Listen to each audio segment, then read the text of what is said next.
සාදු සාදු සාදු පෙරුවන් වන්දනා කරමු පින්වත්නි. වන්දිමි වන්දිමි බුදු සමිඳුන් වන්දිමි වන්දිමි වන්දිමි සිරි සදහම් වන්දිමි වන්දිමි වන්දිමි සංඝ රුවනද වන්දිමි වන්දිමි වන්දිමි මම තෙරුවන් වන්දිමි වන්දිමි වන්දිමි මම තෙරුවන් වන්දිමි. සාදු සාදු සාදු. පින්වත්නි, අපි සියලු දෙනාට ගෞතම බුද්ධ ශාසනය දායාද කළ ඒ අනුබුදු මිහිඳු මහරහතන් වහන්සේට අපි හැම දෙනාගේම නමස්කාරය වේවා. සාදු සාදු සාදු. අපගේ අනුබුදු මිහිඳු මහරහතන් වහන්සේ අපිට දායාද කළ උතුම් ධර්මයේ පරම්පරාවෙන් පැමිණිලා මේ යුගයේදී අපේම භාෂාවෙන් සරල සිංහලෙන් අපිට කියලා දෙමින් ඒ උතුම් බුද්ධ ශාසනය තුල යහපතේ හැසිරෙන්නට, ධර්මයේ හැසිරෙන්නට අපට අනුකම්පාවෙන් උපකාර කරන කල්යාණ මිත්‍ර වූ අපගේ ගුරු දේවෝත්තම පින්වත් ලොකු ස්වාමින් වහන්සේටත් අපි හැම දෙනාගේම නමස්කාරය වේවා. සාදු සාදු සාදු. සදහවත් පින්වත්නි, අද දවසේ අපි සියලු දෙනාම සූදානම් වන්නේ මේ උතුම් බුදුරජාණන් වහන්සේගේ මිහිරි ශ්‍රී සද්ධර්මයේ ශ්‍රවණය කරන්න. අද දවසේ බොහෝ දෙනාට උතුම් ධර්මයේ ශ්‍රවණය කිරීමට අවස්ථාව සලසා දෙමින් ජාතක මිහිර සදහම් දේශනාව සඳහා අනුග්‍රහය දරමින් උතුම් පින් රැස් කරගන්නේ දෙහිඅත්ත කණ්ඩියේ පදිංචි පින්වත් අචලා උදයංගනී මහත්මිය විසින්. ඉතින් අපි පවත්වාගෙන යන ජාතක මිහිර උතුම් සදහම් දේශනා මාලාවේ අපි මේ දවස්වල අසමින් සිටින්නේ උම්මග්ග ජාතකය. ඉතින් මේ ජාතකය හරි විශාල ජාතකයක්. ඒ කියන්නේ මේ ගොඩාක් කරුණු මේකේ මේ බුදුරජාණන් වහන්සේ ප්‍රඥාව සම්බන්ධයෙන් ඒ කාලේ උන්වහන්සේගේ ඒ ප්‍රඥා පාරමිතාව සම්පූර්ණ කරපු ආකාරය, ඒ ප්‍රඥාවෙන් බොහෝ දෙනාට සැපත සලසපු ආකාරයක් තමයි මේ ජාතක කතාවෙන් විස්තර වෙන්නේ. ඉතින් බලන්න පින්වත්නි, මේවා තමයි අහන්න ලැබෙන්නේ මේ සත්පුරුෂයන්ගේ ධර්මයේ. මේ සත්පුරුෂයන්ගේ ඇසුර නෙමෙයි ලැබෙන්නේ පින්වත්නි අපිට. ඇත්තටම මේ සත්පුරුෂයෙක්ගේ ඇසුර ලබන්න කෙනෙක්ට සත්පුරුෂ ධාතුවක් තියෙන්න ඕනේ. ඒක අපිට හොඳට පැහැදිලිව තේරෙනවා. මොකද මේ ලෝකේ අසත්පුරුෂ අයට සත්පුරුෂය ප්‍රිය වෙන්නේ නැහැ පින්වත්නි. අසත්පුරුෂයා කියලා කියන්නේ මේ මහා භයානක කෙනෙක්නේ. අසත්පුරුෂ ගුණ වලින් බහුලව මේ ලෝකෙට ඉපදුනත් කෙනෙක් ඒ තරම් බරපතල ශාපයක් තවත් නැහැ පින්වත්නි. එයාගේම අසත්පුරුෂකම එයාට මේ නැගී හිටිනවනේ පෙරලා. දැන් මේ බඳු සත්පුරුෂ දහමක් අහන්න ලැබෙනකොට තමා තුළ සත්පුරුෂකම තිබුණ නැත්තම්, සසරෙන් ඒ සත්පුරුෂකම දියුණු වෙලා සත්පුරුෂ ගතිගුණ ඇතුලේ තිබුණ නැත්තම් එයාට මේ ධර්මයට එකතු වෙන්න ලැබෙන්නේ නැහැ. ඒ අසත්පුරුෂ ගතිගුණ වලින් බහුල වෙච්ච කෙනාට මේ සත්පුරුෂ දහම එයාට පේන්නේ ඊටාම විරුද්ධකාරයක් හැටියටයි. ඒ ධර්මයේ විරුද්ධ දෙයක් හැටියට එයාට පේන්නේ. ඒ ධර්මයේ කියනවන යමෙක් එයා විරුද්ධකාරයක් හැටියටයි පේන්නේ. ඒ කියන්නේ බුදුරජාණන් වහන්සේ පඨම කත සූත්‍රයේ ප්‍රථම කියන්නේ පළවෙනි කත සූත්‍රය කියන ಗುಣ හරා ගන්න ගැන වදාළ දෙසීම බුදුරජාණන් වහන්සේ වදාළේ මේ අසත්පුරුෂ කෙනා මේ ಗುಣ කිව යුතු කෙනාගේ අගුණ කියනවා කියන එක. සත්පුරුෂ ಗುಣ තියෙන කෙනෙක්ගේ ಗುಣ දකින්න බෑ එයාට. එයා අගුණ කියනවා. ඒත් අසත්පුරුෂ අගුණ කිව යුත්තගේ ಗುಣ කියනවා මෙයා. දැන් බලන්න විකෘතියක්නේ. එහෙම කියලා තමන්ගේ ಗುಣ හාරාගෙන බොහෝ පව් රැස් කරගෙන අපාගත වෙනවා කියලා වදාලා. ඉතින් ඒක හොඳට පැහැදිලි පින්වත්නි මේකේ. දැන් අපේ ලොකු ස්වාමීන් වහන්සේ නැමැති සත්පුරුෂයන් වහන්සේ මේ මනුස්ස ලෝකෙට ඇවිල්ලා උන්වහන්සේ මේ බුද්ධ ශාසනය මේ කාලේ මතු කරලා ලස්සනට මේ බුද්ධ ශාසනය තේරවාදී ධර්මයේ කියලා දෙන මනුස්සයන්ට. නමුත් අසත්පුරුෂයන්ට මේක පේන්නේ නැහැ. ඇයි අසත්පුරුෂයන්ට දකින්න බෑ මේක. අය අසත්පුරුෂය එකතු වෙන්නේ නැහැ මේ ධර්මයට. එතන මේ ධර්මය අහලා හිත පහදවා ගන්න ඕන යමෙක් මේ තනිකරම බුදුරජාණන් වහන්සේගේ අපේ බුදුරජාණන් වහන්සේ නැමැති උතුම් සත්පුරුෂයන් වහන්සේගේ ගුණනේ මේ අපි කියන්නේ. ඒ සත්පුරුෂයන් වහන්සේලා පුරුදු කරපු ගුණ කඳනේ මේ කියන්නේ. ඒ බුදුරජාණන් වහන්සේ අපිට වදාළ දේවල් ඉතින් මේවනේ අපි මේ ලෝක සත්‍යයට කියන්නේ. ඉතින් මේවට හිත පහදින්න නැත්නම් මේවටත් දොස් කියනවනම් ඉතින් ඒක මහා බරපතල අසත්පුරුෂ ගතියක්නේ. ඒ නිසා හැමෝටම මේ වාසනාව ලැබෙන්නේ නැහැ පින්වත්නි. අපි මේ ජාතක විස්තර මේ සියලුම බුදුරජාණන් වහන්සේගේ ධර්මයෙන් අපිට ලැබිච්ච නවාංග සාසෝ ශාසනයම අපි කියනවනේ. නමුත් සමහරු බොරුවට නිකන් නින්දා අපහාස කරන අසත්පුරුෂයෝ. ජාතක පාළි අයින් කරලා තියනවලු අපි බුද්ධ ශාසනයෙන්. මේ අහන්න ලැබිලා තියෙනවා මට එහෙම. ඉතින් බලන්න කොච්චර බොරුද දැන් බලන්න අපි මේ ජාතක පාළියට අයිති මේ ජාතක කතානේ මේ කියලා දෙන්නේ මේ. දැන් මීට කලින් අපි නාට්‍ය වශයෙන් මේ මහෞෂධ පඬිතයන්ගේ විස්තරේම අපි රේඩියෝ එකේ අපි නාට්‍ය වශයෙන් හදලා අපි මිනිසුන්ට අහන්න සලස්සාව. ඉතින් බලන්නකො මේ සත්පුරුෂයන්ගේ මේ සත්පුරුෂ දහම දේශනා කරද්දී මේ සත්පුරුෂ වැඩපිළිවෙලට එකතු වෙන්න බෑනේ සත්පුරුෂ ගුණධර්ම නැති අයට. ඉතින් ඒ නිසා ඔබ සතුටු වෙන්න ඔබට මේ සංසාරේ මොකද්දෝ පිනකට සංසාරේ සත්පුරුෂ ගුණධර්ම පුරුදු කරලා තියෙනවා. ඒ නිසා මේ සත්පුරුෂයන් වහන්සේගේ ලෝකේ ඒ බුදුරජාණන් වහන්සේ නැමැති උතුම් සත්පුරුෂයන් වහන්සේගේ ධර්මයේ දේශනා කරද්දී ඒ උතුම් ධර්මයේ ඔබ පැහැදීමෙන් යුතුව අහන්න වාසනාව ලැබුවා. අසත්පුරුෂ ගති වලින් පිරීලා තිබ්බනම් මේක වනස ගන්නවා පින්වත්නි. පුදුම වනසා ගැනීම වනස ගන්න. ඒ නිසා මේවා ඉදිරියේ අපි මේ සත්පුරුෂ ධර්මයේම අසමින් සත්පුරුෂ ධර්මයේම කියමින් අපේ මේ ජීවිතේ අපිට හොඳට මේ කුසල් දියුණු කරගන්න අවස්ථාව උදා වෙනවා. ඉතින් සත්පුරුෂයෙක්ගේ ඇසුර ලබන එක බුදුරජාණන්සේ වදාළේ හරියට පුදුම ලස්සන විස්තරයක්නේ. උන්වහන්සේ වදාළ එක දවසක් මේ කෙනෙක් ඔන්න මේ සුවඳ කුඩු එකක් ඔතලා තියෙන කොලයක. ඊට පස්සේ ඔතලා තියලා කාලයක් තියෙන මේ සුවඳ කුඩු එක අයින් කරනවා. අයින් කරාට පස්සේ මොකද වෙන්නේ මේ ඒ සුවඳ කුඩු එක සම්පූර්ණයෙන් අයින් කරත් අර කොලේ අර සම්පූර්ණයෙන් සුවඳ හමනවා කියනවා. ඇයි කාලයක් අර සුවඳ කුඩු එකේ තිබුණ නිසා දැන් සුවඳ කුඩු නෑ ඒ කොලේ. ඔක්කොම අයින් කරා. නමුත් අර කොලේට සම්පූර්ණ උරාගෙන අර සුවඳ. ඒ වගේ කියන සත්පුරුෂය ඇසුරු කරොත් සත්පුරුෂ ගුණධර්මෙනි වැඩි යනවා කියන එක. එතකොට එයා කාලයක් අසත්පුරුෂ ගති තියෙන්න පුළුවන්. නමුත් කාලයක් එයාගේ ඒ සත්පුරුෂ ගතිගුණ දියුණු කරගන්න එයා නුවණින් කල්පනා කර ඒ ධර්මයේ ඒ සත්පුරුෂ ඇසුරේ හිටියොත් කාලයක් යනකොට මෙයා ඒ සත්පුරුෂ ගුණධර්ම වලින් සුවඳ ගන්නවා කියනවා. සත්පුරුෂ ගුණධර්මයෙන් යුක්ත වෙනවා කියනවා. සමහරට සත්පුරුෂය ඈතට ගිහිල්ලා මෙයාගේ. නමුත් එයා අර සත්පුරුෂය ඇසුරු කරපු කාලය තුල ඒ සත්පුරුෂ ගුණධර්ම මෙයාගේ හිතේ පිහිටලා තියෙනවා මෙයාගේ ජීවිතේ. බලන්නකෝ. ඒ වගේම තමයි අසත්පුරුෂයාගේ ස්වභාවය. ඔන්න ඊතල ගොඩක් තියෙනවා. විස පොව් ඊතලයක් ඒ ඊතල ගොඩට ගෙනලා දානවා. අර ඊතලෙ විස තිබුණේ නැහැ. හැබැයි කාලයක් තියලා තියෙන ඒ විස ඊතලේ. තියලා විස ඊතලේ අයින් කරන එතනින් ඒ ගොඩෙන්. නමුත් අර විස ඊතලේ අර ගොඩේ තිබුණ නිසා අර අනිත් ඊතල වලටත් ඒ විස ගිහිලා කියනවා. ඒ වගේ හොඳ අයට පවා අසත්පුරුෂයන්ගේ ආශ්‍රයට වැටුනොත් එimhe හොඳ කෙනෙක් පවා ඒ අය අසත්පුරුෂ ගතිගුණ වලින් යුක්ත වෙලා යනවා කියනවා. ඒ නිසා මේ අසත්පුරුෂ මිත්‍යා දෘෂ්ටික පුද්ගලයාගේ පහළවීම දෙව් මිනිස් ලෝකයාටම අයහපත පිණිස පවතිනවා කියලා බුදුරජාණන් වහන්සේ වදාළා. ඉතින් ඒ නිසා එවැනි ලෝකයක අසත්පුරුෂයෝ ගොඩාක් බහුල ලෝකයකයි අපි ඉන්නේ මේ. දැන් සත්පුරුෂයන්ගේ ලෝකයේ විස්තර තමයි අපි මේ අහන්නේ. ඉතින් ඒ නිසා ඔබට මට පොඩ්ඩක් හරි මේ සත්පුරුෂ ධර්මයට ආසහිතලා සත්පුරුෂය ඇසුරු කරන්න ආසහිතලා මේ අපි ගත්තේ වෑයම නම් අනේ නසා ගන්න එපා පින්වත්නි. අසත්පුරුෂයන්ගේ දේවල් අහන්න යන්නත් එපා. අසත්පුරුෂයෝ ඔහේ කෑ ගහලා අසත්පුරුෂකමෙන්ම මේ යහපත් ධර්මයට ගරහලා ඒකෙන්ම මැරිලා ඒ අයගේ ගමන යයි පින්වත්නි. අපි එකතු වෙන්න හොඳ නෑවට. අපි එකතු වෙමු මේ සත්පුරුෂ ධර්මයට. මේ සත්පුරුෂ ධර්මයයි අපි මේ කියාගෙන යන්නේ. ඒ නිසා හොඳට තේරුම් අරගෙන හැම කාලෙම මේ වගේ දේවල් තියෙන බුදුරජාණන් වහන්සේ කාලෙත් ඔය සත්‍යාස්වර කියලා පිරිසක් මහා මිත්‍යාවල් පතුරු කරගෙන බුදුරජාණන් වහන්සේටත් බැනගෙන පතුරවාගෙන මිත්‍යා ධර්මය පතුරවාගෙන බුදුරජාණන් වහන්සේට දොස් කියාගෙන බැනගෙන ගියානේ. නමුත් බුදුරජාණන් වහන්සේ ලස්සනට ඒ ශ්‍රාවකයෝ මේ ගමන ලස්සනට නිවන් මාර්ගය පුරුදු කරගත්තානේ. ඒ සියලු බාධක මැද. ඒ නිසා මේ අටලෝ දහම කියන එක හැම කෙනාටම ලෝකේ එනවා. ඒවා ඉදිරියේ මේ ධර්මයමයි අපිට පිහිට පිනිස පවතින්නේ. මේ ධර්මයෙන්මයි අපිව ආරක්ෂා කරන්නේ. ඒ නිසා කලිමුත් ඔබට මම වදාලා බුදුරජාණන් වහන්සේ වදාලා ධර්මයේ හැසිරෙන කෙනාට ධර්මයෙන් ආරක්ෂාව ලබා දෙනවා.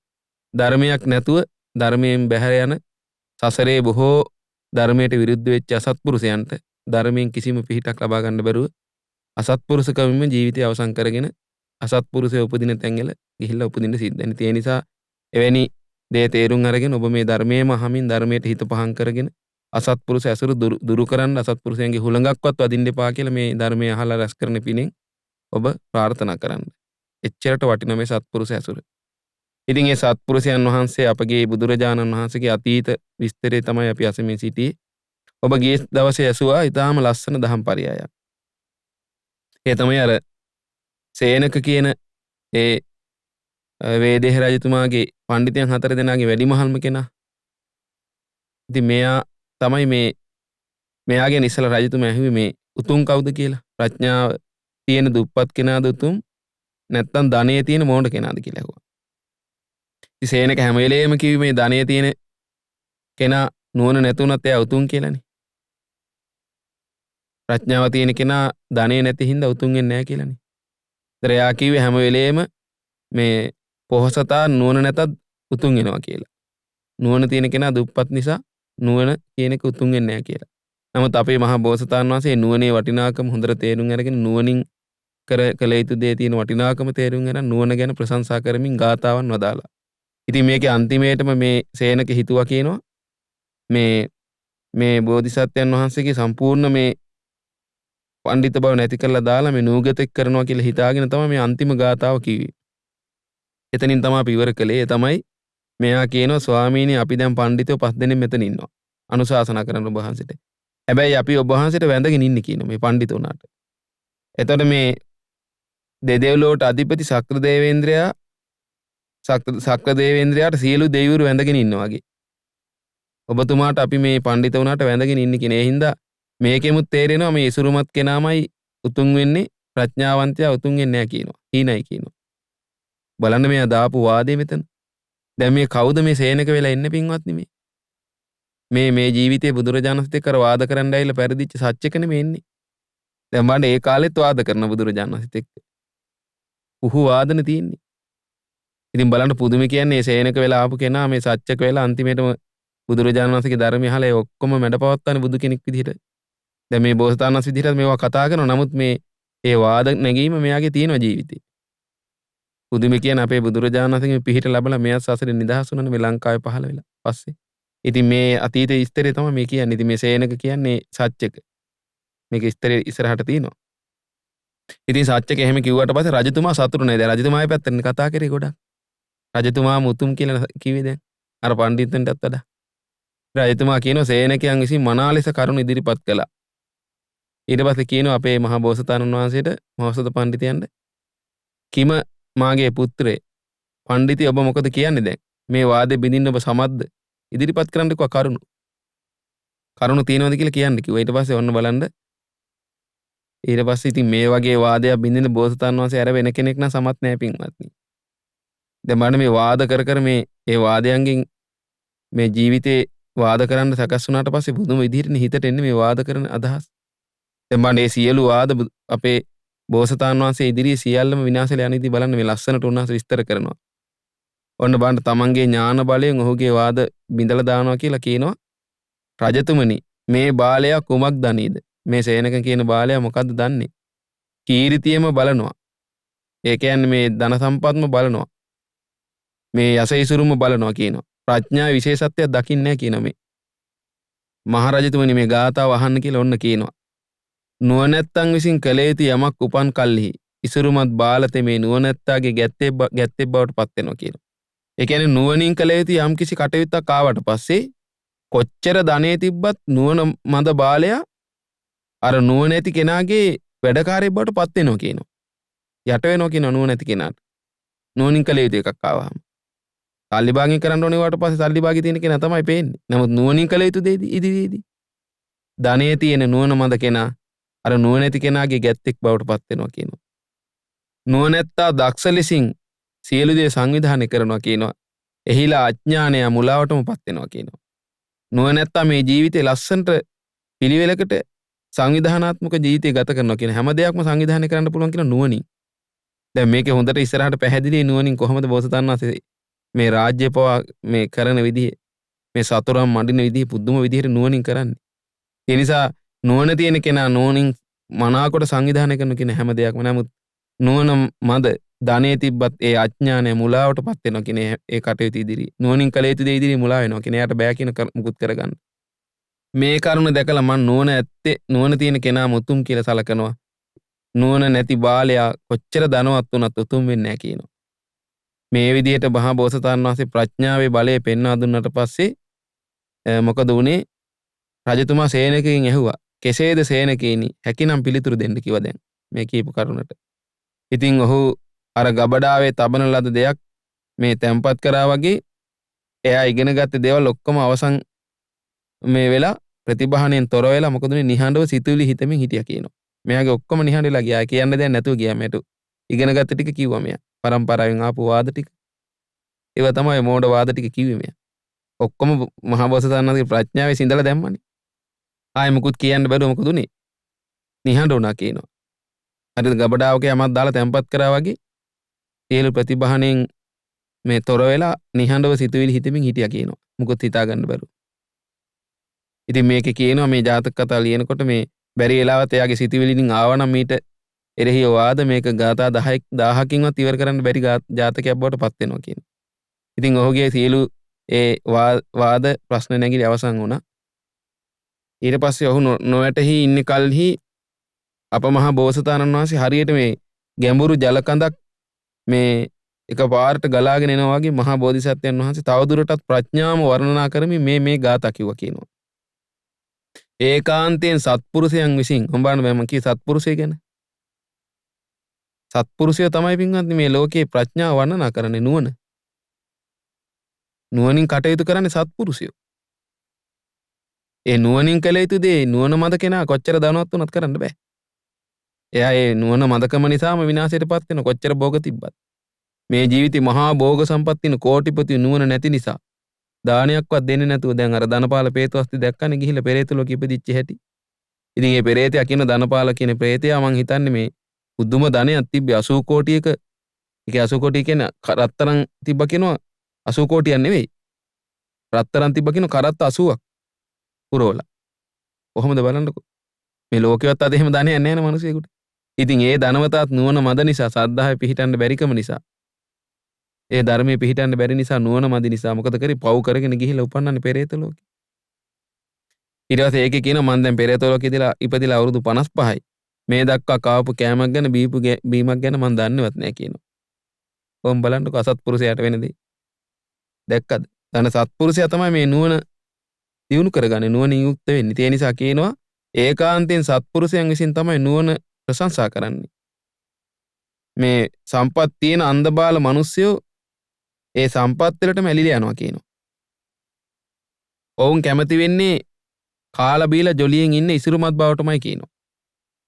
නමුත් ඔවුන් කොච්චර ධනයෙන් ආඩ්‍ය වුණත් බුද්ධිමතුන්ගේ ඥානය ඉදිරියේ අසමානයි කියන අය. ඒ කියන්නේ කොච්චර ධනවත් අය මේ ලෝකේ හිටියත් පින්වත්නි ඒ සියලු දෙනාට සමාන වෙන්නේ නැහැ කියන බුද්ධිමත් ඥානෙ තියෙන කෙනා. බුද්ධිමතුන්ගේ ඥානය අසමානයි කියන සාමාන්‍ය ලෝක සත්‍යයගේ ඉදිරියේ. ඒ බුද්ධිමත් කෙනෙක් ඉන්නවා නම් එයා අසමාන කෙනෙක්. එයා සමාන වෙන්නේ අනිත් අයට. ඉසිරුමත් අයට. නුවණ නැති. ඒතර නුවණ නැති ඉසිරුමත් අය ඕන තරම් ලෝකේ ඉන්න පුළුවන් සල්ලි තියන අය. නමුත් ඥානය කියන එක එහෙම නෙවෙයි. ඥානය කියන එකේදී ඒගොල්ලෝ අසමානයි කියනවා. සමාන වෙන්නේ නැහැ කියනවා. කියනවා කොච්චර සම්පත් තිබ්බත් ඒ සම්පත් ප්‍රඥාවේ ඉක්ම යන සමත් නැහැ කියනවා. ප්‍රඥාවේ යුක්තයි ඉක්ම යන සමත් නැහැ කියන ප්‍රඥාමයි කියන උතුම් වෙන්නේ. ඊට පස්සේ ඒක අහලා වුණ රජතුමා මොකද කළේ මේ ප්‍රශ්න විසඳීම පිළිබඳව ගොඩාක් සතුටටපත් වුණ මහා බෝධිසත්වයන් වහන්සේ ගැන. මහෞෂධ පඬිතයන් ගැන. ඊට පස්සේ සතුටු වෙලා ඝන වර්ෂාවක් වසින්නාක් වගේ මහා බෝධිසත්වයන් වහන්සේට ධනයෙන් පූජා පවත්වවා කියනවා. පූජා කරන්න හිතාගෙන මේ ගාථා කිව්වා. නිවැරදිසේ ධර්මයේ දකින මහෞෂධ පඬිතේ අපි යමක් ඔබගෙන් ඇහුවද අපට ඒ මනාකොට කිව්වා ඔබ.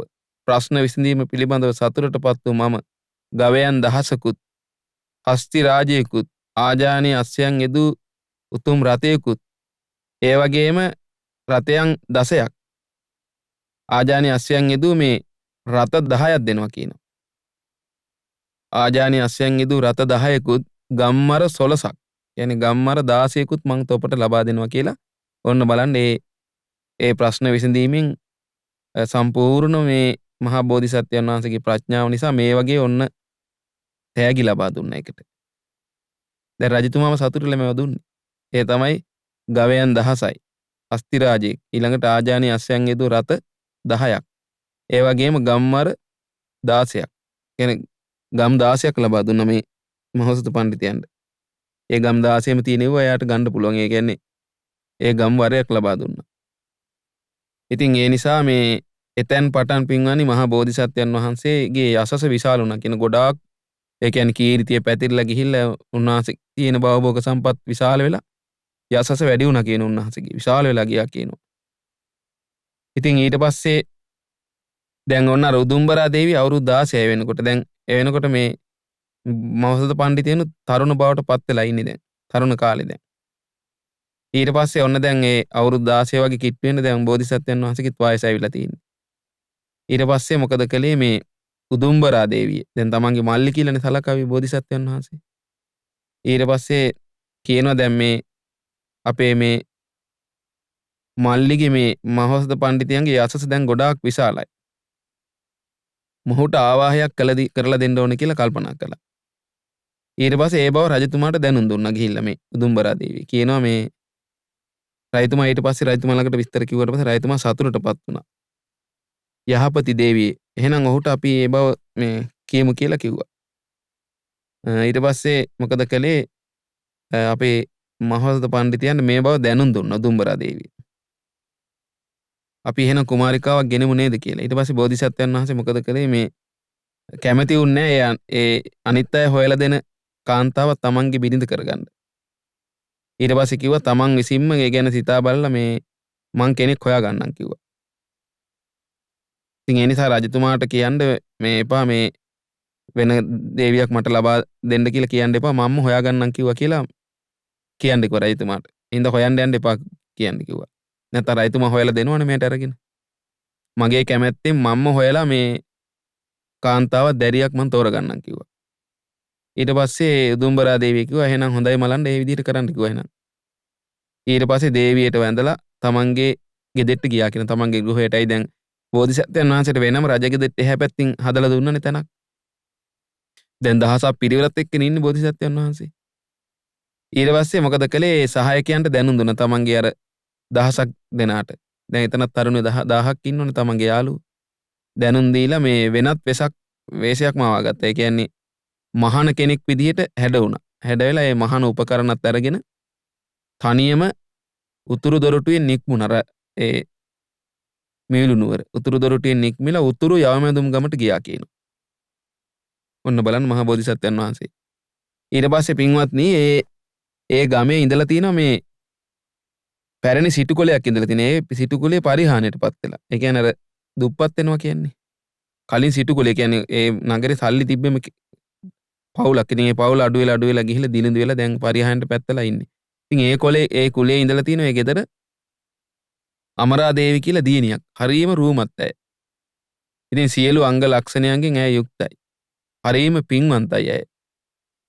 ඉතින් ඇය මොකද එක දවසක් වොන් ඒ දැන් බෝධිසත්වයන් වහන්සේ ඒ ගමට යනකොට එදාම උදෑසන මේ ඇය කැඳ අරගෙන මේ කැඳ වාජනිකුත් ඔළුවේ තියාගෙන ඊට පස්සේ අර පැන් අරගෙන ඊට පස්සේ පැන් වළඳන්න පාත්‍රයකුත් අරගෙන මේ පියාට කුඹරට ඒ වැඩ කරන තැනට යනවා.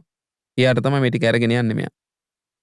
ඉතින් යනකොට අර පාරෙන් තමයි මේ බෝධිසත්වයන් වහන්සේ දැන් යන්නේ මේ පැත්තට. ඊට පස්සේ හම්බ වුණා මගදී බෝධිසත්වයන් වහන්සේට. දැන් අර තමන්ගේ තාත්තට කැඳ අරයි යනවනේ. ඊට පස්සේ ඒ එන්නා වූ මේ අමරා දේවි දැකලා බෝධිසත්වයන් වහන්සේට හිතුණා කියනවා මේ මෑය හිමිකරුවෙක් නැත්තම් කසාද බැඳලා නැත්තම් මාගේ බිරිඳ කරගන්නවා කියලා බිරිඳ කරගන්න සුදුසුයි කියලා හිතුවා කියනවා. දැන් බලන්න මේ සංසාරෙම මේ දෙවල් මේ බෝධිසත්වයන් වහන්සේට ඒ වෙලාවේ අර සසරේ පුරුද්දට වගේ. ඇයි දැක්කේ ගමන් ඒ හිතුණානේ එහෙම. නැත්තම් බෝධිසත්වයන් වහන්සේ කියන්නේ එහෙම කාන්තාවන්ට ලොල් කෙනෙක් නෙවෙයි. මේ සංසාර එකක් නෙමෙයි මේ යසෝදර අසංඛ්‍ය හතරකුත් කල්පලක්ෂයක් පුරාවටම මේ වරින් වර බිරිඳ වෙලා තියෙනවනේ. වැඩි වතාව බිරිඳ වෙලා තියන්නේ ඇයනේ. ඉතින් මේ ජීවිතේ දැක්ක ගමම හිත ගියා. ඊට පස්සේ ඇයටත් මේ කුමාරයා දැක්ක ගමම මහසතු කුමාරයා දුටු පමණින්ම හිතුණා අනේ මෙවඳු පුරුෂයෙක්ගේ බිරිඳක් වෙන්න ඇත්නම් කොච්චර දෙයක්ද කියලා. ඇයත් මහා පින්වන්ත කෙනෙක්. එහෙම දකින අයට හිත යන කෙනෙක් නේ. බලන්න මේ සංසාරේ එකතු වීමක් මේ. හරි පුදුමයි. දැන් සංසාරේ දේවල් අපේ ජීවිතවලට එද්දි පින්වන්ත අපිටවත් හිතා ගන්න බැරි විදිහට මේ ඒවා සිදු වෙන්නේ. ඊට පස්සේ බලන්න ඒ වුණාට මේ බෝධිසත්වයන් වහන්සේ ප්‍රඥාවෙන් මේ කටයුතු කරන විදිය කොහොමද කියලා ඊට පස්සේ තමන් ඒ අමරාදේවිට මේ දැන් නම දන්නේ අමරාදේවිට මේ ස්වාමියෙක් ඉන්නවද නැද්ද කියලා මං මේ දැනගන්න ඕන කියලා මොකද කළේ බෝධිසත්වයන් වහන්සේ අර දුර එන අමරාදේවි දැකලා අත මෙහෙම මිටි මොලෝගෙන ඇහුවා මේ ඔබ බැඳලාද කියලා විවාහ වෙලාද කියලා ඇහුවා මෙහෙම දැන් බලන්න මේ කතාවෙන් නෙවෙයි අහන්නේ හස්ත මුද්‍රාවෙන් අතින් අහන්නේ මෙහෙම අත මිටි කරලා මෙහෙම පෙන්නලා ඇහුවා මෙහෙම කරා ඊට පස්සේ එයා හරි ප්‍රඥාවන්තයි අය මේ යසෝදරාණ එන්නේ මේ ඊට පස්සේ මොකද කළේ ඔහු ඒක දැකලා මේ ඇහුවේ සස්සාමිකද අස්සාමිකද කියලා බැඳලාද නැද්ද කියලා ඇහුවේ මේ විවාහ වෙලා නැද්ද කියලා තමයි මේ ඇහුවේ කියලා තේරුම් ගත්තා තේරුම් ගන්න මොකද කළේ ඇය අත් දෙක සම්පූර්ණයෙන් මෙහෙම දිග ඇරියා මම නිදහස් කියලා බලන්න ලස්සන මේවා ඊට පස්සේ මොකද්ද නම කියලා ඇහුවා ඔබගේ ළඟට ගිහිල්ලා දැන් ඊට පස්සේ යම් කිසි කෙනෙක් යම් තත්යකට පත් වෙන්නේ නැද්ද ආන් ඒක තමයිකෝ මගේ නම ඒ තමයි අමරණීය වෙන්නේ නැණ කෙනෙක් ඒ නිසා අමරාද කියලා ඇහුවා ඔව් ඒක තමයි ස්වාමීනි මගේ නම කිව්වා ඊට පස්සේ කාටද කැඳ අරගෙන යන්න කියලා ඇහුවා මේවා දැනගත්ත කැඳ ගෙනියනවා කියලා ඊට පස්සේ පූර්ව දේවතාවන්ට කිව්වා ඊට පස්සේ බෝධිසත්වයන් වහන්සේ කල්පනා කරන නුවණින් පූර්ව දේවතාව කියන්නේ අම්මා තාත්තට එහෙනම් පියාටද මේ ගෙනියන්නේ කියලා ඇහුවා බලන්න හරියටම කිව්වනේ එසේ ස්වාමීනි පියාට තමයි කිව්වා ගෙනියන්නේ ඔබගේ පියා මොකද්ද කරන්න වැඩ කියලා ඇහුවා මොකද්ද කරන්න කියලා ඇහුවා ස්වාමීනි එක දෙකක් කරනවා කිව්වා ඒතර එක දෙකක් කරනවා කියන්නේ සීසානවට ඊට පස්සේ අහනවා සොඳුර මේ සීසානවද කියලා අහනවා එසේ ස්වාමීනි සීසානවා කියනවා ඔබගේ පියා මොන වගේ තැනකද සීසාන්නේ කියලා ඇහුවා ඊට පස්සේ කියනවා යම් කිසි තැනකට කෙනෙක් ගියොත් ආයේ නැවත එන්නේ නැද්ද ආන් එතන කිව්වා ඒකට බෝධිසත්වයන් වහන්සේ හිතනවා නැවත යම් තැනකට ගියොත් එන්නේ නැත්තම් සොහොනද කියලා ඇහුවා ඒ මරණට පස්සේ සොහොනට ගියාම ආයේ එන්නේ නැහැ සොහොන ළඟද සීසාන්නේ කියලා ඇහුවා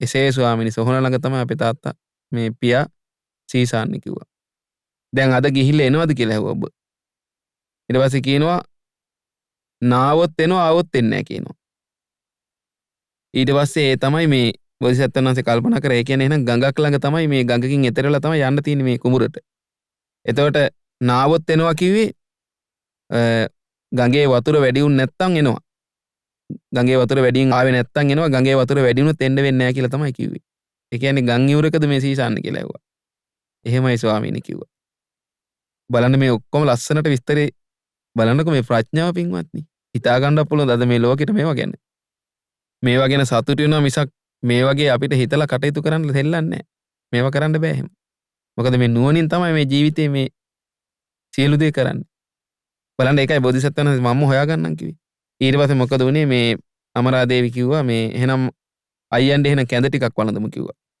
ආරාධනා කළා ඊට පස්සේ බෝධිසත්වයන් වහන්සේ කල්පනා කරා මේක ප්‍රතික්ෂේප කරන එක නිකන් හොඳ නැති දෙයක් නේ කියලා එහෙනම් හරි බොමු කිව්වා කැඳ ඊට පස්සේ ඔන්න ඇය මොකද කරේ කැඳ කලේ බිම තිබ්බා තියලා දැන් බෝධිසත්වයන් වහන්සේ කල්පනා කරා ඒ වෙලාවේ අත හොදන්න දෙන්නේ නැතුව කැඳ දුන්නොත් මෑ මෙතනම අතහැරලා යනවා කියලා කල්පනා කළා ඊට පස්සේ මොකද කළේ ඇය මේ කැඳ වාජනේ බිමින් තියලා ඒ අරංගිය අර පැන්කෙන්ඩිය කියන්නේ වතුර අරංගිය වාජනෙන් වතුර අරගෙන පාත්‍රයක් අරන් ගියානේ පොඩි ඒ පාත්‍රේ හොදලා පාත්‍රේ අතට දුන්නා අතට දුන්න කියන්නේ පාත්‍රයට කැඳ දැම්මා බිම තියලා කැඳ දාලා අත හොදන්න ඉස්සලා දීලා අත හොදවුවට පස්සේ ඊට පස්සේ අර වාජනේට පාත්‍රයට කැඳ දීලා පොඩි පාත්‍රයක් තිබ්බ එතන පොඩි කියන්නේ සාමාන්‍ය පාත්‍රයක් බලන්න පුළුවන් ඉතින් ඒ පාත්‍රයට තමයි කැඳ දැම්මේ දාලා මොකද කළේ අපේ මහා බෝසතාණන් වහන්සේට මහෞෂධ පඬිතුයන්ට දුන්නා කැඳ වලින් පුරවලා ඉතින් ඒ කැඳ ඊට පස්සේ උන්වහන්සේ වළඳවුවා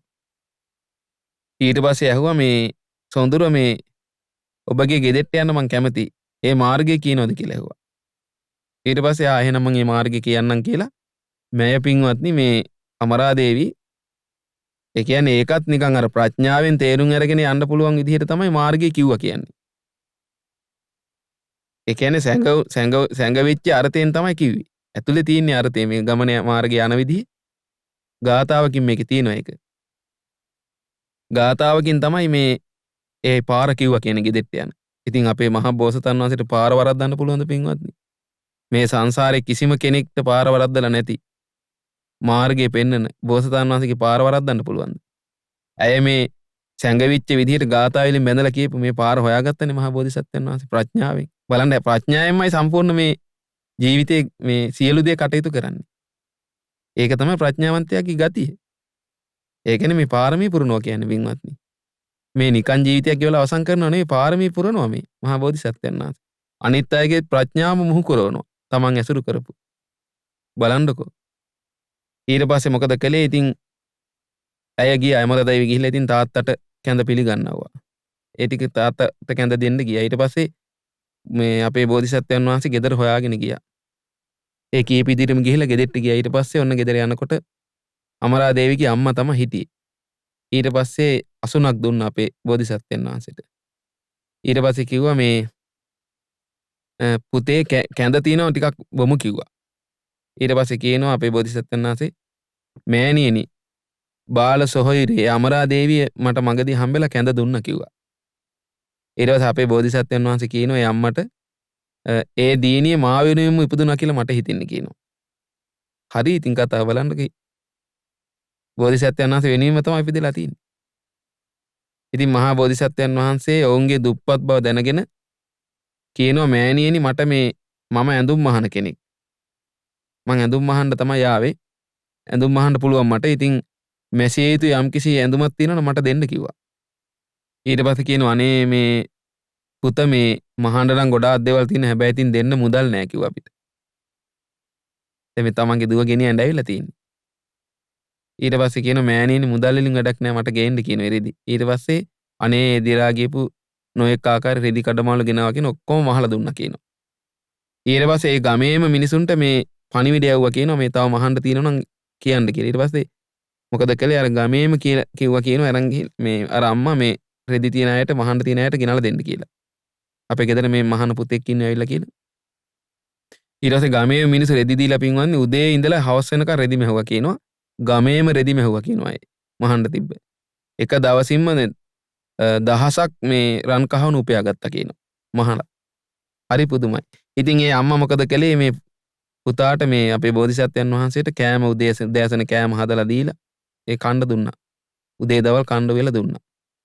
ඊට පස්සේ හවස් වෙලා දැන් අහනවා මේ ඒ අම්මා අහනවා අමරාදේවිගේ මේ දරුව මේ කොච්චර උයන්නද කියලා අහනවාද කෑම. ඊට පස්සේ කියනවා මෑණියනි යම් පමණ පිරිසක් මේ ගෙදර ඉන්නවනම් ඒ අයට කන්න උයන්න කියනවා. ඊට පස්සේ ඒ විදිහට ඇය කරනවා. ඊට පස්සේ මොකද කළේ පින්වත්නි අමරාදේවි ඔන්න හවස් වෙලා රෑ වෙන්න කිට්ටිවල ඔන්න අමරාදේවි ආව දැන්. දරමිටියකුත් බැඳගෙන උකුලෙහි පලාමිටකුත් අරගෙන ආවා. ඇවිල්ලා මොකද කරේ ඉස්සරහින් දරමිටිය දාලා පිටිපසින් ගෙට ඇතුල් වුණා. ඒ දැන් පිරිමි කෙනෙක් ඉන්නේ ඉඳ එහෙම එන්නේ නැහැ බලන්නකො මේ තියෙන මේ සීලාචාරකම. ඊට පස්සේ පිටිපසින් ඇවිල්ලා ගෙට ඇතුල් වුණා. ඊට පස්සේ ඇගේ පියාද ටික වෙලාවකින් ආවා. ඊට පස්සේ බෝධිසත්වයන් වහන්සේට මේ අර අම්මා කෑම කන්න දුන්නා. නොඑක ආකාරයෙන් රසවත් ව්‍යංජනයන් හදලා ඊට පස්සේ අනුභව කළා. ඊට පස්සේ අමරාදේවි මොකද කරේ මව්පියන් කෑවට පස්සේ තමනුත් අනුභව කරලා මව්පියන්ගේත් පාසෝදලා මහා බෝධිසත්වයන් වහන්සේගේත් පාසෝදවුවා කියනවා. දැන් තමන් හොයාගෙන ආවේ මේ. ඊට පස්සේ මේ කෝකටත් තව මෙයා විමසන්න ඕන කියලා බෝධිසත්වයන් වහන්සේ මොකද කළේ දවසක් මෙහි වාසය කළා. දවස් කීපයක් ඉඳලා තිනවා දැන්. කීපයක් ඉඳලා මොකද කරේ එක දවසක් මෙයා විමසන්න ඕන කියලා මේ අමරාදේවිට කියනවා සොඳුර අමරාදේවිය සහල් නැලියක් අරගෙන එන්න කිව්වා. අරගෙන ඇවිල්ලා කිව්වා මේ සහල් නැලියෙන් මේ හොඳ හාල් වලින් මේ කැඳත් කඩ සහල් වලින් බතුත් ඊළඟට සුණු සහල් වලින් කැවුමුත් කියන මේ තුන හදලා දෙන්න කිව්වා. හාල් නැලියෙන් ඔක්කොම.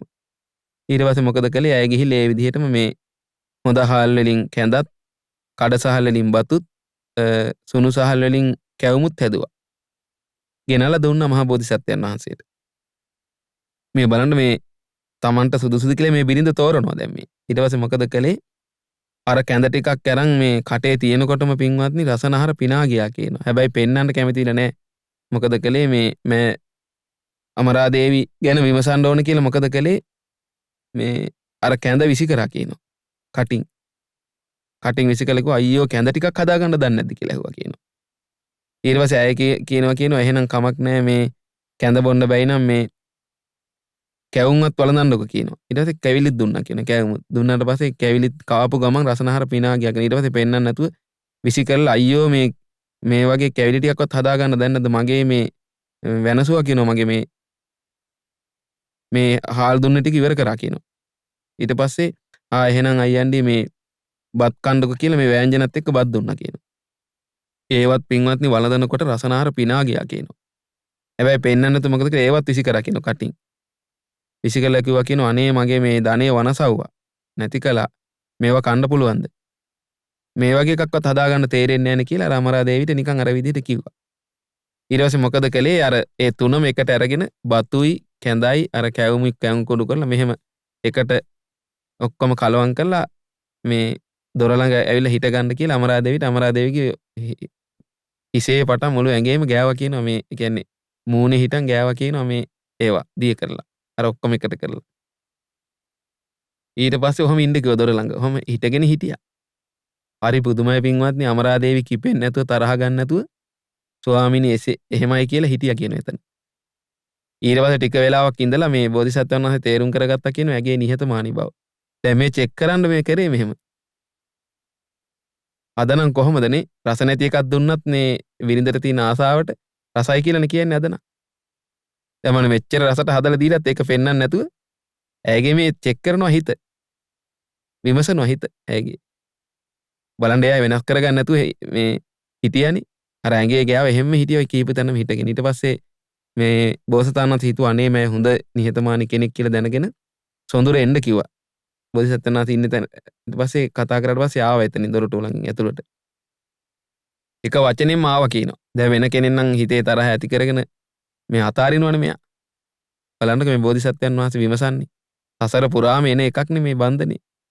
මේ ගුණවත්කම්. ඊට පස්සේ මොකද කළේ බෝධිසත්වයන් වහන්සේ මේ එන ගමන් නුවරින් එනකොටම තමන්ගේ රාජ්‍යයෙන් එනකොටම රන් කහවණු දහසක් අරන් ආවා කියනවා.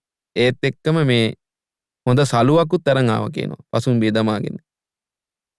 ඊට පස්සේ අර සලුව ඒ අමරාදේවිට දීලා අතේ තියලා කියනවා සොඳුර ඔබ ගිහිල්ලා මේ නාගෙන මේ සලුවත් පොරවගෙන එන්න කියනවා. ඉතින් ඒ විදිහටම ගිහිල්ලා අමරාදේවි නාගෙන අර සලුවත් පොරවගෙන ආවා කියනවා.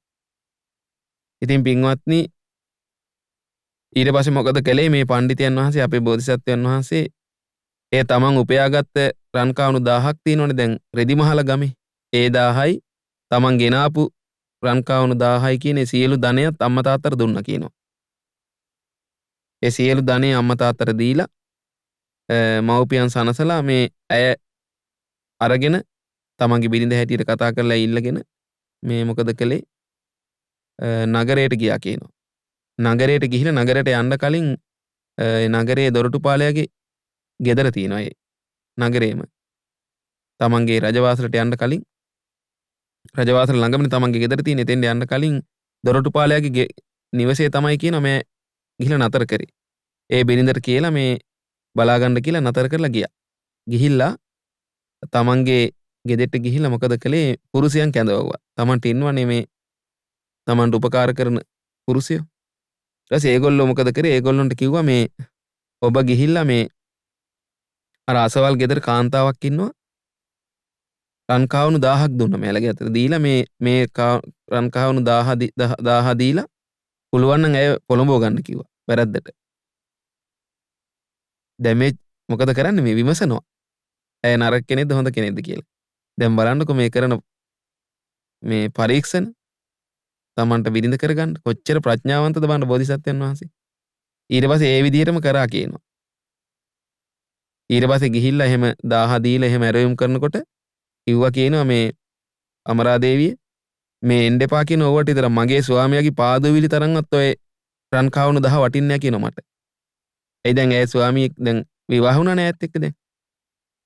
එයි දැන් ස්වාමියෙක් අරගෙන ආවනේ දැන් බෝධිසත්වයන් වහන්සේලා අරගෙන ඇවිල්ලා නොහොම ඉන්න කියලා ගියේ. දැන් බලන්න එයා ඒ ස්වාමියාට දීපි පුතුල ඉවරයි දැන්. ආයෙ තව කෙනෙක් පතන්නේ. මේ සංසාරේ ආපු පින්බලේනේ මේ නුවණනේ ගුණනේ මේ තියෙන්නේ. ඊට පස්සේ මොකද කළේ තුන් පාරක් මේ විදිහට රන් කහවණු අරන් ගිහිල්ලා මේ උත්සාහ කරා කියන පොළඹව ගන්න. නමුත් කිසිම අවස්ථාවක බැරි වුණා කියනවා. ඊට පස්සේ හතරවෙනි වතාව මොකද කළේ බෝධිසත්වයන් වහන්සේ කිව්වා බලෙන් වගේ ඇදගෙන එන්න කිව්වා. ඉතින් ඊට පස්සේ අතින් බලෙන් ඇදගෙන අතින් අල්ලාගෙන ඇදගෙන ගියා කියනවා. ඊට පස්සේ මහා බෝධිසත්වයන් වහන්සේගේ නිවසට ගිහිල්ලා මේ බෝධිසත්වයන් වහන්සේ ඉදිරියේ දැන් බෝධිසත්වයන් වහන්සේ ළඟ ඉන්නවා. දැන් හොයාගන්න බෑ මොකද මහා මේ හොඳට ඇඳුම් පැළඳුම් ඇඳගෙන තමයි ඉන්නේ එතන. ඊට පස්සේ අඳුන ගන්න බැරුව ගියා. ඊට පස්සේ ගිහිල්ලා මේ බෝධිසත්වයන් වහන්සේ ළඟට තිබ්බට පස්සේ මේ hina වුණා කියන එතන ඉඳලා. ඒකල අඬන්න පටන් ගත්ත කියනවා අමරාදේවිය. ඊට පස්සේ කරුණ විමසව කියන මේ දෙකටම. ඇයි ඔබ මේ කලින් hina වුනේ කියලා ඇහුවා. ඊට පස්සේ කියනවා ස්වාමීනි මම කලින් hina වුනේ ඔබගේ මේ සම්පත්තිය බලලා මං hina වුනේ. මේ වගේ සම්පත්තියක් නිකන් හේතුවක් නැතුව ලබන්න බෑ. ඔබ පෙර භවයන් වල ගොඩාක් පින් කරලා තියෙනවා. මේ වගේ මේ මාලිගාවක් මේ වගේ තැනක් ලබන්න මේ වගේ ඉසුරු ලබන්න ගොඩාක් ඔබ පින් කරලා තියෙනවා. කලින් ඒ ගැන හිතලා තමයි මේ පින්වල පුදුමේ නම් හරිම ආශ්චර්යයි කියලා ඒ ගැන හිතලා මං hina වුනේ කිව්වා. ඊට පස්සේ මම ඇඬුවේ මේ අනුන්ගේ බිරිඳක් අරගෙන ඇවිල්ලා මේ අනුන් රකින්න බිරිඳක් අරගෙන ඇවිල්ලා අපරාධයක් කළා මේ නිරේට යන්නනේ හදන්නේ. නිරේට යන්න හදන්නේ ඒ ගැන හිතලා මට මේ කරුණාවක් උපන්නා කිව්වා. ඒ නිසාම මේ අඬන්නේ. ඕම් බලන්නකෝ. ඊට පස්සේ ඔන්න බෝධිසත්වයන් වහන්සේ මම පිරිසිදු බව දැනගෙන මේ හොඳ කාන්තාවක් කියලා දැනගෙන මොකද කළේ? එහෙට්ටම ගෙනියන්න කිව්වා. දැන් අර දොරටුපාලයා ගෙදෙට්ටම ගෙනියන්න කියලා බෝධිසත්වයන් වහන්සේ අර සන්නාසි වේශයෙන් මවාගත්තා. ඒ කියන්නේ රෙදි මහන කෙනෙක්ගේ වේශයෙන් මවාගෙන එතෙන්ට ගියා කියනවා. ගිහිල්ලා එදා දවසේ මොකද කළේ? එදා රාත්‍රියේ රජ ගෙදෙට්ට ගියා කියනවා. රජතුමාගේ ගෙදරට රජ ගෙදරට ගිහිල්ලා උදුම්බරා දේවියට කරුණු මතක් කරලා එදා රෑ අමරා දේවිත් එක්ක ඉඳලා සියලු කරුණු මතක් කළා. දැන් මට මේ සුදුසු කාන්තාවක් මම අරගෙන ආවා කියලා ඔන්න මතක් කළා. ඊට පස්සේ පින්වත්නි මොකද කළේ? උදුම්බරා දේවි රජතුමාට මතක් කළා මෙන්න අපේ පඬිතියන් මේ තමන්ට සුදුසු කාන්තාවක් තෝරගෙන ආවා විවාහ වෙන්න කියලා. දැන් ඉතින් තමන්ගේම කරගෙන විවාහ වෙන්න තමයි මේ කරගෙන ආවේ දැන්. ඉතින් ඔන්න මොකද කළේ? ඊට පස්සේ රජතුමා අලංකාර වූ රත සරසලා මහා රථයක නංවගෙන මහත් උත්සවාකාරයෙන් තමන්ගේ බෝධිසත්වයන් වහන්සේගේ නිවසට රජතුමා දුන්නේ නිවසටම මේ එක් කරගෙන ගියා කියනවා. උත්සවයක් තියලා. දැන් විවාහේ කලින් සිදු වුණානේ. නමුත් මේ සම්පූර්ණ බෝධිසත්වයන් වහන්සේගේ නිවසට මෑය උත්සවාකාරයෙන්ම අරගෙන ගියා කියනවා. ඊට පස්සේ රජතුමා මොකද කළේ? බෝධිසත්වයන් වහන්සේට දහසින් බැඳි රන් කහවණු පොදියක් දුන්නා කියනවා තෑගි ලෙස. ඊට පස්සේ ලොටුපාලය ඇතුළු සියලු නුවරවාසීන්ටම තෑගි දුන්නා කියනවා. අමරා දේවිය රජු විසින් එවන ලද ත්‍යාගයේ දෙකට බෙදා එක් කොටසක් රජුටම දුන්නා කියනවා. බලන්න නේද? ඇයි දෙන්න කැමති? මේ ආකාරයට සියලු නුවරවැසියන්ට මේ තෑගි භෝග දීලා මේ බෝධිසත්වයන් වහන්සේගේ මේ විවාහයේ ලස්සනට සිදු කරා රජතුමා විසින්. බලන්න මේ බෝධිසත්වයන් වහන්සේට කොයිතරම් මේ රජතුමාගෙන් උපකාර ලැබෙනවද? මොකද මේ පින්වන්තකම නිසානේ උන්වහන්සේගේ ප්‍රඥාව නිසානේ මේ සියල්ල ලැබෙන්නේ. මේ පින් බලය නිසා ප්‍රඥාව මුල් කරගෙන තමයි මේ සියලු පැහැදීම් හටගත්තේ. ඉතින් උන්වහන්සේගේ සසරේ දීලා තියෙන ඒ දාන පාරමිතා මේ සියල්ලම එකට එකතු වෙලා උන්වහන්සේගේ යසයිසුරු වර්ධනය වෙනවා මේ දවසින් දවස. ඊට පස්සේ මොකද කළේ? බෝධිසත්වයන් වහන්සේ ඒ විදිහට අමරා දේවී විවාහ කරගෙන මේ නැවත රජතුමාට අර්ථයෙන් දම්මින් අනුශාසනා කරමින් කාලය ගත කළා. ඊට පස්සේ පින්වත්නි මේකේ හරි පුදුම සිද්ධියක් වෙනවා.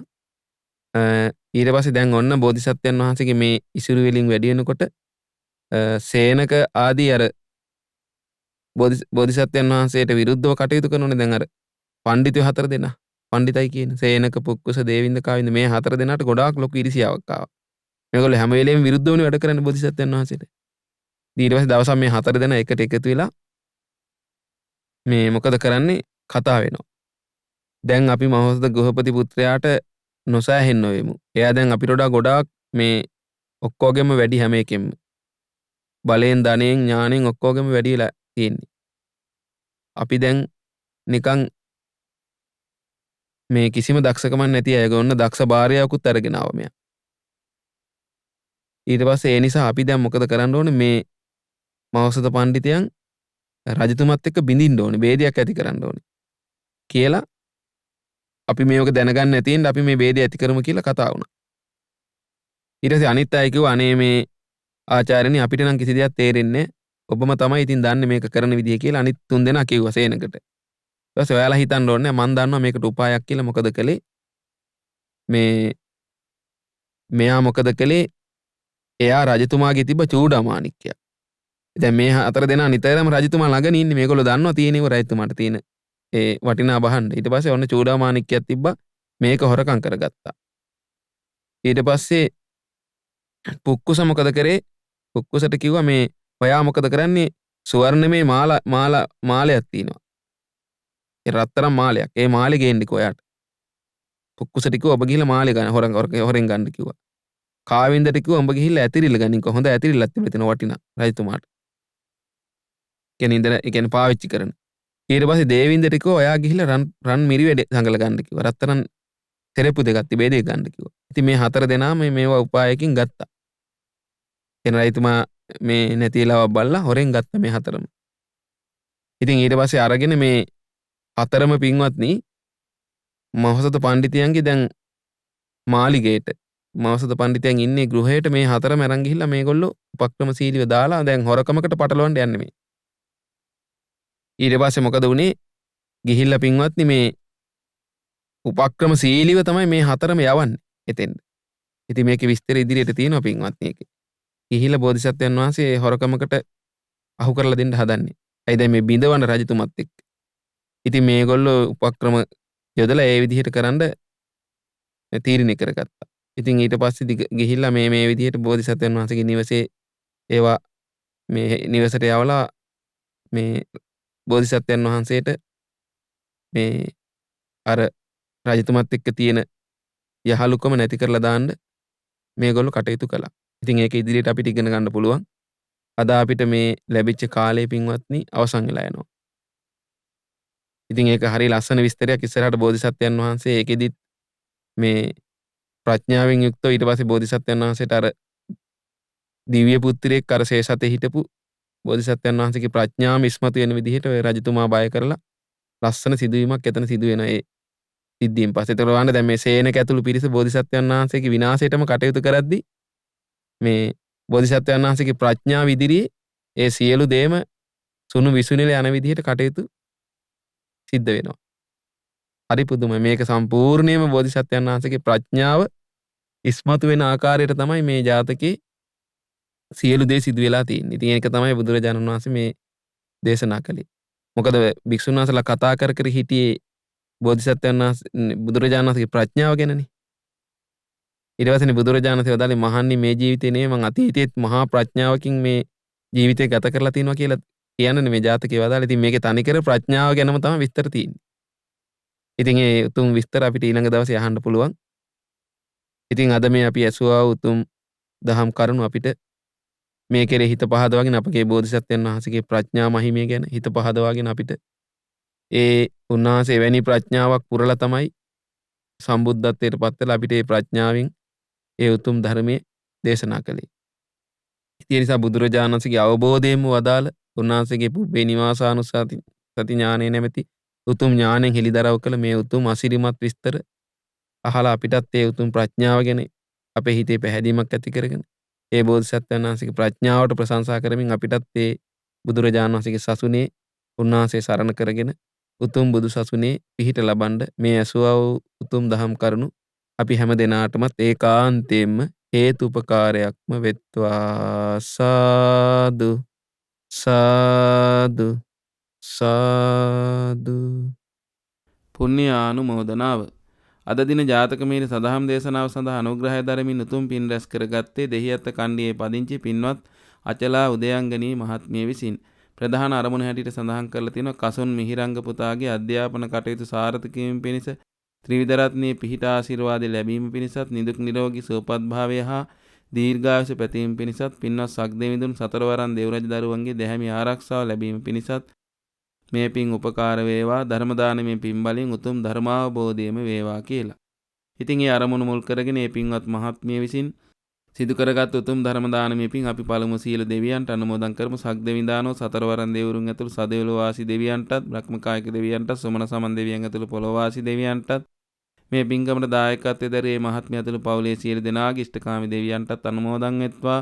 සියලු දෙවියෝ දිව්‍ය අශීර්වාදයෙන් වැඩෙත්වා. සියලුම දෙවියන්ගේ ධාර්මික ආරක්ෂාව රැකවන උපකාර පින්වත් අචල උදයන්ගනි මහත්මියටත් ඒ වගේම මේ කසුන් මිහිරංග පුතාටත් අනුමෝදන් වෙලා ඒ සියලු යහපත් කටයුතු කරගන්නට ඒ වගේ මේ අධ්‍යාපන කටයුතු සුවසේ කරගන්නට ධාර්මික උපකාරක වන සලසත්වා.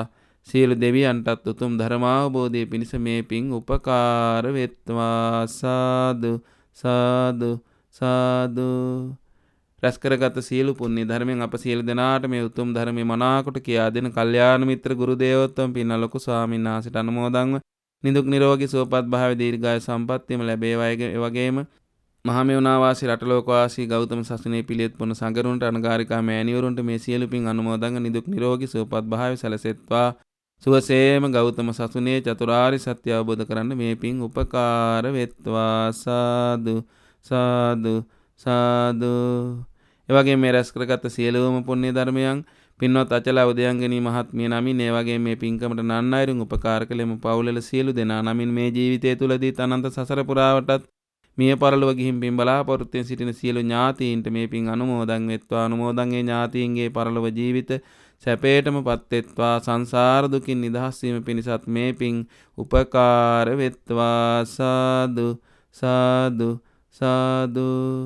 ඒ වගේ මේ සියලු පුණ්‍ය ධර්මයන් අද දින මේ උතුම් පින්කමේ මූලික දායකත්වයේ දරූ දෙහියත්ත කණ්ඩියේ පදිංචි පින්වත් අචල උදයන්ගනි මහත්මියට අනුමෝදන් වෙත්වා. ඒ මහත්මිය සිතන පතන ධාර්මික බලාපොරොත්තු ඉෂ්ට සිද්ධ වේවා. නිදුක් නිරෝගී සුවපත් භාවයේ දීර්ඝායුෂ ලැබේවා. ඒ වගේම කසුම් මිහිරංග පුතාට මේ සියලු පින් අනුමෝදන්ව ඒ අධ්‍යාපන කටයුතු සුවසේ කරගන්නට ත්‍රිවිධ රත්නයේ ආශිර්වාදයත් මේ පින් බලයත් දෙවියන්ගේ උපකාරත් සැලසෙත්වා. ඒ වගේම මේ පින්කම සඳහා අන් අයරින් උපකාර කළ එම පවුලල සියලු දෙනාටත් අනුමෝදන්. ඒ හැම දෙනාට නිදුක් නිරෝගී සුවපත් භාවයේ දීර්ඝායුෂ ලැබේවා. පින්වතුන්ගේ කරන්නා වූ ධාර්මික රැකී ආරක්ෂා කටයුතු, ගොවිතැන්පත් කටයුතු, දූ දරුවන්ගේ සියලු අධ්‍යාපන කටයුතු සර්ව ප්‍රකාරයෙන්ම සාර්ථක වෙත්වා. තව තවත් මේනි පින්කම් කරගෙන මේ මනුස්ස ජීවිතයේ ගෞතම බුදු සසුනේ දහමේ හැසිරෙන්න කල්යාණ මිතුරන්ගේ ඇසුර ලැබේවා. මනුස්ස ජීවිතය යහපත් වේවා. පරලොව සුගතිගාමි වේවා. උතුම් ගෞතම බුදු සසුනේ සනාතන පිළිසරණ ලැබමින් උතුම් නිවනින් සැනසෙන්න මේ පින් උපකාර වෙත්වා. සාදු සාදු සාදු. ඒ වගේ මේ සියලු පුණ්‍ය ධර්මයන් සද්ධා මාසික ධර්ම දාන සමාජික පින්වතුන්ට ලක්කිරු ගුවන් විදුලියේ සද්ධා රූපවාහිනියේ සේවා කරන හැම දෙනාටත් උතුම් ධර්මයේ ශ්‍රවණය කරන සියලු දෙනාටත් අනුමෝදන්. ඒ හැම දෙනාට නිදුක් නිරෝගී සුවපත් භාවයෙන් යුතු මේ පින් කටයුතු සුවසේ කරගෙන ගෞතම බුදු සසුනේ සැබෑම පිළිසරණ ලබාගෙන අමා මහ නිවනින් සැනසෙන්න මේ පින් උපකාර වෙත්වා. සාදු සාදු සාදු. සියලු දෙනාට තෙරුවන් සරණයි. නමෝ බුද්ධාය. ජාතක මිහිර